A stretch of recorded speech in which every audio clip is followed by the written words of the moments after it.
Les faits remontent au 30 novembre dernier. Un convoi logistique français se rend au nord du Mali, près de la frontière algérienne, dans le cadre de l'opération Barkhane. En cours de route, ce convoi aurait intercepté les communications d'un guetteur qui transmet à un groupe terroriste les positions françaises pour lui permettre de poser des explosifs sur le chemin de l'armée. C'est de cette façon qu'a été tué quelques jours plus tôt un soldat français. Les hélicoptères de l'opération Barkhane décident alors de frapper. Le guetteur est tué sur le coup. Problème, selon les médias africains, il s'agirait d'un garçon de 10 ans. Ils accusent les soldats français d'avoir enterré sa dépouille en secret. Quelques jours plus tard, le ministre de la Défense prend connaissance de cette information et ouvre une enquête. J'ai décidé une enquête de commandement pour vérifier les conditions dans lesquelles s'était menée cette opération qui avait abouti à la mort de ce jeune homme.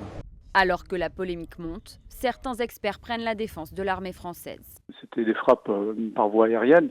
La fenêtre de tir pour la réflexion est très courte. Et puis évidemment, c'est quelqu'un qui fait partie du camp d'en face, donc des ennemis, et qui participe également à l'assassinat et à la mort de Français. À ce stade, l'enquête se poursuit et plusieurs questions se posent. Est-ce qu'effectivement c'était un enfant qui était armé? Est-ce que cet enfant qui a été retrouvé mort, l'enfant, la personne qui a été, je dirais, visée, ou est-ce que cette personne est morte après ou avant? Il y a déjà eu des supercheries comme ça. Les conclusions de l'enquête seront remises au ministre de la Défense d'ici la fin du mois.